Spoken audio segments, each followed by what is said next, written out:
मनोज जरांगे पाटील आपल्याबरोबर आहेत। नुकताच त्यांनी 20 जानेवारीला आपण मुंबई येथे आमरण उपोषण करणार असल्याचा ऐलान केलं। जरांगे पाटील, 20 जानेवारीला तुम्ही सुरुवात इथून करणार आहात का तिथेच उपोषणस्थळी असणार आहात आझाद मैदानावर?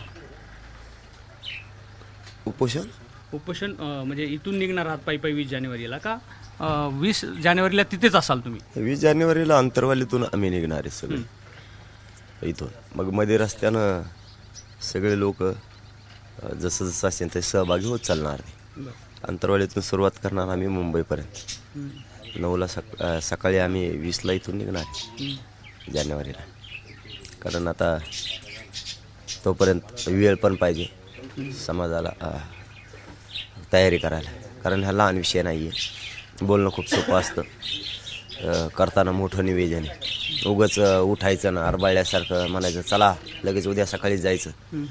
और लोकांनी तयारी कशी करायची, काय करायची, तिथं जायचं आणि वापस यायचं नाही आहे ना। तिथं बसने जायचं आणि बसने वापस यायचं असा विषय नाही आहे। मग काही सोबत नसलं तरी चालतंय, कारण आपण शेतकरी येतं, शेतीतले काही कामं येतं, बाकीचे वैयक्तिक काही येतं, हे कामं उरकून माणूस व्यवस्थित सगळं निवेदन करू शकतो ना 10, 15, 20 दिवसात, आणि मग बिनधास्त तिकडं राहू शकतो। नसता दोन्हीकडे जीव गुतवतो, तिकडं आरक्षण महत्त्वाचं, इकडं घरचं बी अर्धवट काम राहिलं, आणि काम करून जर गेलं तर माणूस निवांत तिकडं राहतो, हलत नाही, टेन्शन त्याला राहत नाही कसलंच। कालचं बघितलं ना तुम्ही की लाखात समाज होता, अप्रतिम जबरदस्त बीडची सभा, खूप मराठा समाज लेकरावाळासह एकवटला, सगळ्या जाती धर्मानं खूप केलं। मला रात्रीपासून एक खंत वाटते ती, आज EPP माझ्याच्या माध्यमातून बोलतो की मुस्लिम बांधवांनी खूप काल तिथं साथ दिली। मी ते थोडंसं विसरून गेलो, काल खूप साथ म्हणजे त्यांनी खूपच साथ दिली। मराठ्यांनी हे सुद्धा लक्षात ठेवणं गरजेचं आहे, आपल्या सोबतीला कोण आहे त्याच्या मदतीला जाणं गरजेचं आहे। मुस्लिम समाज खूप ताकदीनं काल बीडमध्ये सोबत होता, दलित बांधव ताकदीनं काल सोबत होता, ज्या जाती धर्माचे सगळेच लोक, OBC बांधवसुद्धा ताकदीनं होता। या सगळ्यांचं त्यामध्ये चांगलं योगदान होतं। जरांगे पाटील, मग साधारण 5-6 दिवस तुमचा प्रवास असेल का मुंबईपर्यंत? म्हणजे प्रत्यक्ष उपोषणाला 25-26 तारीख उजळू शकते? 6 दिवस लागतील जायला। हो, म्हणजे साधारण 26 तारखेला उपोषण होऊ शकतं सुरुवात? हो हो हो होऊ शकतं 100%। पण दरम्यानच्या काळामध्ये 24 तारखेला क्युरेटिव्ह पिटिशनबाबत देखील सुनावणी होऊ शकते किंवा जस्टिस त्याच्यावरती निर्णय घेऊ शकतात। याबद्दल काय वाटतं तुम्हाला? तो एक मार्ग खुला आहे ना आरक्षणासाठीचा? नाही, आम्ही कधी नाकारलं, मी कधी बोललो त्याविषयी? माझं मत काय आहे फक्त की क्युरेटिव्ह पिटिशन आरक्षण ते मराठ्यांनी नाकारलेलंच नाही, पूर्वीच घेतलेलं आहे ते आरक्षण, परंतु म्हणणंच एवढं आहे फक्त ते टिकल का? परत पहिल्यासारखं नको, तेच पाडे वाचायची वेळ आम्हाला येऊ नये। NT विजेंटेसारखं ते टिकलं पाहिजे, हे मत आहे आमचं फक्त। आम्ही घ्यायला नाकारलं कधी ते, किंवा आज म्हणतो असं नाही ना, आम्ही पहिल्यापासून 5 महिन्यापासून हेच म्हणतो। आणि क्युरेटिव्ह पिटिशनच या मराठ्यांचे जे आंदोलन हे ताकदीनं सुरू झालं, आणि अंतरवलीचं महाराष्ट्रातला मराठा समाज एकवटला आणि सरकारनं क्युरेटिव्ह पिटिशन दाखल केली, आणि ते विचारलं पण होतं आम्ही क्युरेटिव्ह पिटिशन दाखल करतो। आपलं म्हणणं एवढंच होतं की तुम्ही करा अथवा नका करू, पण ते टिकल का, हे मत होतं।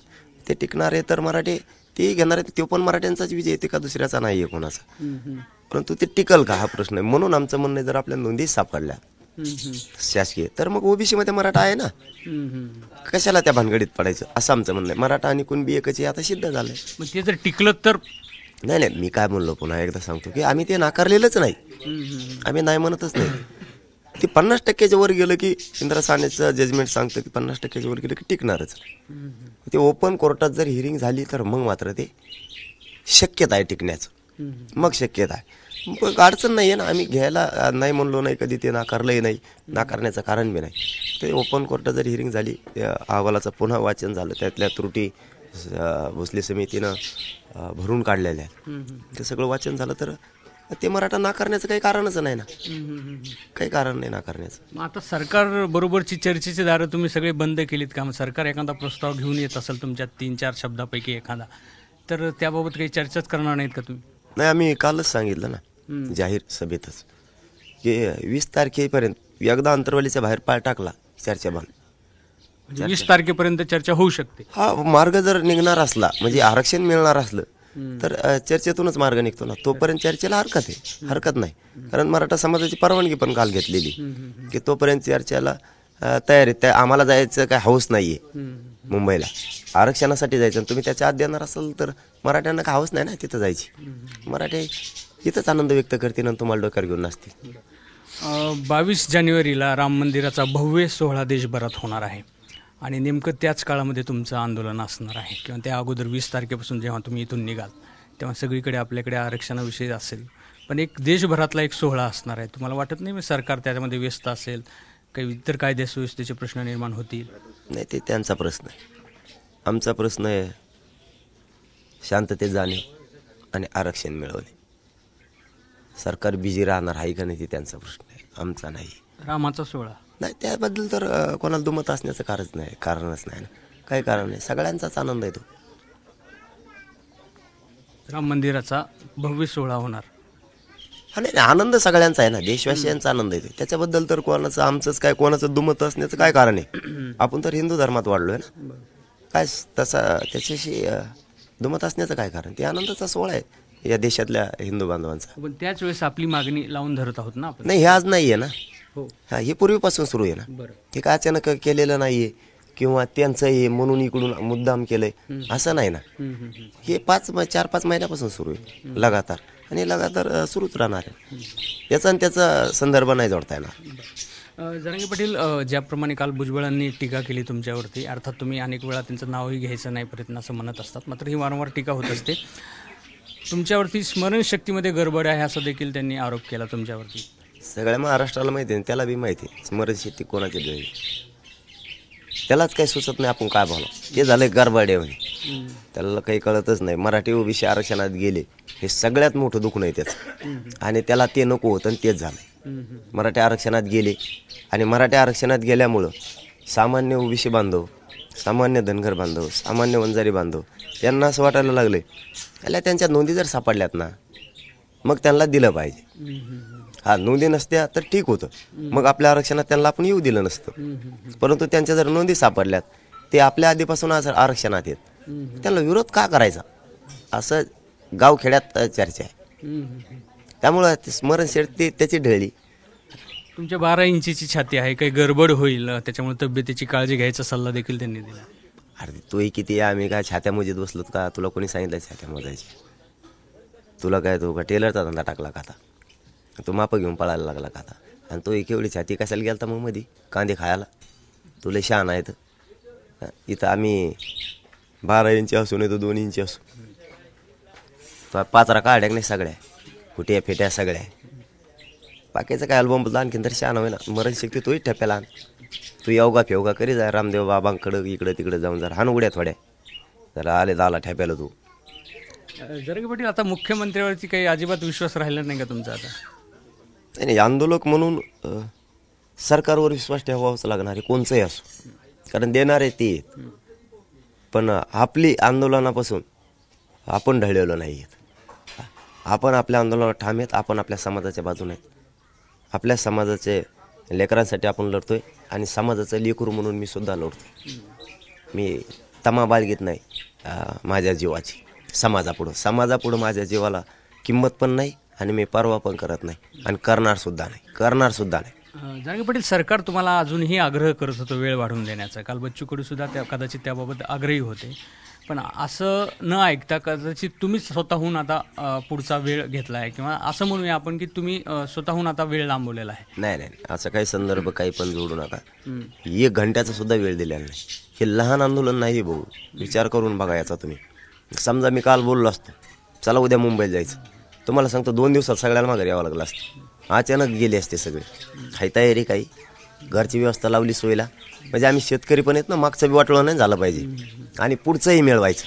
मागचंही वाटोळं होऊ द्यायचं नाही शेतीचं, आणि पुढचंही नाही होऊ द्यायचं. आपल्याला जर यश प्राप्त करायचं असलं तर आपल्याला डोकं वापरून चालायला लागणार आहे. आपल्याला शहाणपणाची भूमिका घेऊन करायला लागणार आहे. उगच असं वागून नाही चालणार की जनभावना आहे, जनतेचे लाट आहे म्हणून उठा रे पळा रे. त्याला मग आंदोलक किंवा विचारपूर्वक आंदोलन चाललं आणि खूप हुशारीनं चाललं याचा अर्थ असा नाही होत. हे मोगम यांना काहीच कळत नाही, उठले आणि पळाले आणि माघारी आले. त्यांनी काय होतं दादा, अचानक जर केलं ना आंदोलन मोडीत निघत, आंदोलन मोडीत निघतं आणि आपण आंदोलन मोडीत निघून देणाऱ्यांपैकी नाही. आत्तापर्यंतचा इतिहास जर बघितला 60-70 वर्षातला, तर खूप काही आंदोलन असे मोडलेले आहेत, खूप काही, की अचानक घाईगडबडीत जनतेचा रेटा दिसला आणि जनतेची लाट दिसली आणि अचानक त्याच्यावर निर्णय घेण्यात आला आणि खूप जणांची फसगत झालेली. त्या फसगत झाल्यामुळं आंदोलनाला आपल्याला 10 पावलं मागे यायला लागलं आणि जी काय मागणी होती कोणाची त्याचा प्रचंड हानी झाली, प्रचंड हानी झाली. आणि आम्हाला नेमकं ते होऊ द्यायचं नाही, नेमकं तेच होऊन द्यायचं नाही. म्हणून वेळ फिर दिलेला नाही, 1 घंटासुद्धा नाही दिलेला सरकारला. आम्हालाच वेळ लागतो तेवढा. काय सध्या तुम्हाला खरंच सांगतो मी, सध्या ज्वारी पोटऱ्यामध्ये आले, तिला एखादं पाणी दिलं आणि जरी तिकडे गेले तरी मागचे लोक ते राहिलेलं काम करू शकते. गव्हाचे सुद्धा पिकं सध्या पोटऱ्यामध्येच आहेत, गव्हाचे सुद्धा. मग त्याला जरी 1-2 पाणी ह्या 15 दिवसात त्यांनी दिले, 15-20 दिवसात, तर त्यांना ताणच राहणार नाही. दुसरं कापूस वेचणी सुरू आहे. जर आता हे 20 दिवसात कापूस वेचले लोकांनी तर 70% कापूस घरात येणार आहे. 30% राहिलेला कापूस याचाला घरच्याला ताण पाडणार नाही. नसता माणूस घरातले तिकडे गेले, इकडं असं वाढून बसलं, इकडं कामाला कोणी नाही. म्हणून ही सारासार सगळा विचार केलेला आहे याच्यामध्ये, सगळा म्हणजे सगळाच. कारण काय आपण कधी बी भान ठेवून काम करायचं असतं, करणार आहे. जो पुढं होऊन करतो ना त्यांनी मोहम पळायचं नसतं बावचाळ्यावनी, त्याने सारासार सगळा विचार करायचा. त्यावेळेस समाजाच्या पदरात न्याय पडतो. शेवटचा प्रश्न जरांगे पाटील, 20 तारखेला इथून निघाल तुम्ही, साधारण 26ला तुमची कदाचित उपोषणाला सुरुवात होणार आहे.